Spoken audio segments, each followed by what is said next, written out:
Hey, Brandon, just your thoughts on the matchup here with Vegas and, how the style of hockey could differ potentially from what you guys just saw in the series with St. Louis. Yeah, I think we're playing obviously a very good team, pretty deep right through their lineup, and I think I guess St. Louis played a pretty big heavy game. We can expect kind of the same thing with Vegas, and but they got a lot of guys that can score and put the puck in the net too. So pretty much a solid team all the way through the lineup. It'll be a really good challenge. Farhan Lalji, TSN. Bo, I'll start with you. Just outside of maybe game four, the power play was such a big key for you guys and your success in the last series. Vegas doesn't take a lot of penalties, one of the fewest in the playoffs. So how much more important does it make it for when you get those opportunities to be able to capitalize as much as possible? Yeah, I mean, I think, anytime in the playoffs when you get the opportunity to be on the power play and play well special teams, you're going to have to try and do that. I mean, special teams is a huge part of the game now, especially in the playoffs. When you get those opportunities, you got to make the most of them. Jeff Patterson, TSN 1040. Hey, Bo, as you guys, as a relatively young bunch, sort of find your way and figure out what's truly possible, was there added value or cachet to knocking off the defending Stanley Cup champs, or were the St. Louis Blues just simply the opponent that you happened to face in the first round? Yeah, I mean, I think it gives our group a lot of confidence, knowing that we can beat a team like that who's, like you said, they're the defending Cup champs, and they know what it takes to go all the way. And for us to play as well as we did and knock them off, obviously it feels good. But again, it's a long road ahead of us. We still have a lot of games to win here, and obviously we're going to take the positives from that series and move forward into the next one. Ben Kuzma, Post Media. It's a question for both you guys. You're separated by about 6 years in age, and certainly in terms of postseason experience. A lot of young guys can really rev it up during the regular season and have a tremendous problem adjusting to the time and space issues in the postseason. Elias Pettersson is tied for the playoff scoring lead. Aside from his ridiculous skill, guys, what is setting him apart in the playoffs? Well, again, I think we've all noticed pretty much since day one when he's been with us since he's been in the NHL. He's never really backed down or shied away from the tough parts of the game. And for a younger guy who's not necessarily the biggest, strongest guy in the world, he's still a young kid who's maturing, and he gets in there and he battles. And obviously he's one of our top players. He's going to get attention from other teams. But the way he's handled it has been, I think, really impressive, and that's what makes him special. So obviously, when he's playing well and he's playing determined and he's playing hard, his skill just takes over, and that's where you see him become, a special player. So we'll keep helping him out where we can, and but for him, he's just going to keep doing what he's doing and just keep battling. Yeah, I mean, to echo what Brandon said, I mean, he's been playing great, and we're going to need him to play great. In order for us to win, he's obviously a huge part of our team, huge part of the organization, and it's been impressive what he's done so far. And obviously we're going to help, like Brandon said, we're going to help him out as best we can to keep this thing going. Josh Clipperton, Canadian Press. Thanks for doing this, guys. This question is for Bo, but Brandon could probably weigh in as well. I just wanted to ask about the concept of experience and, sort of quote unquote having been there before. You guys have, a couple rings on your roster, but most of the core didn't have any postseason experience at all this summer. Bo, you had 6 games 6 years ago. Do we sometimes in sports, and especially hockey, with how young the game is, do we put too much emphasis on experience? I mean, I think experience is key. I think you need, obviously, I think we have a great mix of kind of everything, where we have guys who've had experience and young guys that are excited and willing to do whatever it takes to win as well. So I think we got that good mix, but I think experience is huge. Guys who've been there and veteran presence in the room, I think is really important to go far in the playoffs. And I mean, in just having those 6 games, obviously it's not a ton of experience for me, but it definitely helps going forward. Patrick Johnston, Post Media. Bo, we think of Vegas, of course, having such an incredible normal home ice advantage. There is no real home ice advantage. How is it out there, both in terms of thinking about that with Vegas, but in general, when you guys are in theory the home team, are you guys getting any vibe from the situation, or does it really just feel like a neutral site game? I mean, yeah, I don't think. I mean, it does feel pretty neutral. I mean, playing in Vegas, with the crowd and all the theatrics and stuff behind it, it's definitely different than going in here with no fans. And I don't know how much of an advantage being the home team is besides the last change. So I mean, you can't really mimic what it's like going into Vegas's arena here in Edmonton. That's for sure. Dan Rosen, NHL.com.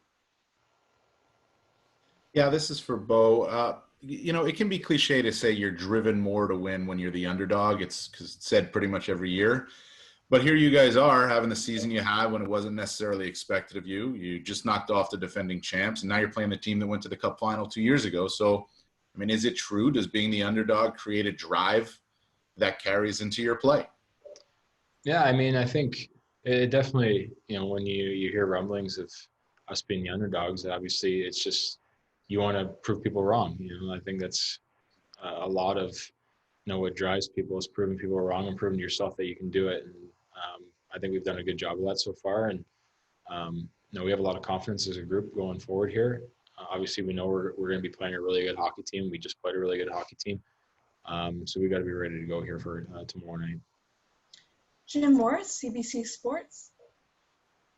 A couple times over the last week or last couple weeks, Travis has talked about how the break helped him, the coaching staff reset, and how they talked about things they could do better. And how important do you think those 4 months off were for the team to get it where it is? I'm not just maybe talking about like players getting healthy, just ideas the coaching staff put together, how that training camp, what you learned in it. How important do you think that has been to getting the team to where you are now? Yeah, I mean, obviously, like you said, it gave the coaching staff a lot of time to prepare for it, critique our game and areas that we had to get better at. And I thought they did a good job of stuff that we needed to get corrected.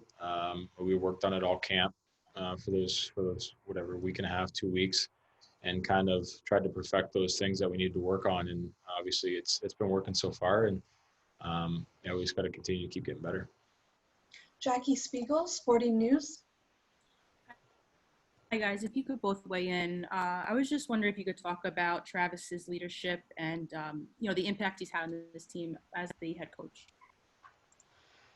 Yeah, he's been obviously a huge part of what we've done this whole year, even over the last couple of years of kind of transitioning back into what we feel is a solid playoff team, and pretty much from day one at training camp, we've had pretty tough training camp about a month ago here, and I think it's got us to a level right away that we need to play at. And in terms of the day-to-day stuff, I guess just the meetings and the structure of it all, and the energy he brings. Obviously, he played in the NHL a long time, so he understands what it's like to be a player, and that's a huge part of it too. So it's just been a really good mix for our whole group, both for the young guys and the older guys. Brendan Batchelor, Sportsnet 650. Yeah, Brandon, I'm not sure if you saw the comments that Rick Bowness made after the Stars won their series the other day, but he just talked about how, much of a mental challenge and a grind it's been even just to be in the bubble, and that it's not what people think. How has your experience been in the bubble, and how do you sort of compare it to some of the challenges you would normally face in the playoffs, like travel and going into an opponent's building, as opposed to, having to be away from your families for this long? Yeah, it's just something that's, I guess, foreign to all of us. There's two sides of it for sure. Obviously, not having to travel and being in the same place all the time, and you kind of get a bit of a routine going. That part of it's pretty convenient, and it works pretty good. The flip side of it is guys that have families and have kids, and it's getting more and more challenging as you go. I think just not being able to be around your kids and see them, and when this whole thing kind of, when COVID happened and the season got paused and we were trying to figure out how we're going to get this thing going again, that was kind of the biggest challenge. Seemed like every same concern that all the players had from day one was the time away from families, and that's proving to be definitely the most difficult part. Obviously, when you're winning, it makes it more fun. That helps, but it's definitely a challenge. We'll take a couple more. Next up, Ben Kuzma, Post Media. Yeah, a bit of a follow-up, guys. The lovable Brad Marchand said he was lamenting the bubble life in Toronto, saying that if it wasn't for the X Hotel, it might not be worth it. And he said, well, you're going to have to go to Edmonton eventually to win it all, so you better be all in. Can you give us a scouting report? It was moving day today. I think you guys are in the JW Marriott now. Is it an upgrade? Are there some creature comforts there? Or so there's some perks that are going to make this a little bit better for you guys? I mean, obviously it was, I think obviously the JW is a little bit, it's a little nicer. I'm not going to lie, but, I think, being closer to the rink, it's, no matter what, the bubble's pretty, compact and, there's not a ton to do around. We have a little courtyard. I think that our highlight of the day is pretty much making our Timmies run to the Timmy's truck every single day is the highlight of our day when we're not playing.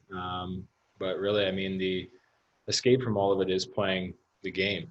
On game days, you're focused on the game and stuff like that. And the day offs are the hardest because that's, when you have time to kind of decompress, and that's when you start thinking about your families and you're missing your families. And there's not a ton to, like I said, not a ton to do in the bubble, so it makes it that much more challenging. But I think we want to win hockey games too, and we're excited for the next series. Final question will come from Jeff Patterson, TSN 1040. What, Bo? You mean the highlight of your day isn't sitting there at a table staring into a computer and talking to us? Yeah. Bo just wishes he had a Boston cream donut. Oh, yeah, exactly. Guys, quick turnaround, obviously. Brandon, were you surprised when you found out that this next series is going to start Sunday? And, is that a good thing? Maybe you talked about downtime in the bubble. You guys are creatures of habit, and the way you're coming off the St. Louis win, do you need more downtime, or are you guys happy that you're turning around and getting it going tomorrow? Yeah, kind of happy just to get it going again. I think maybe an extra day of rest would have been good, but I think when you're kind of rolling and playing well, you just want to keep going.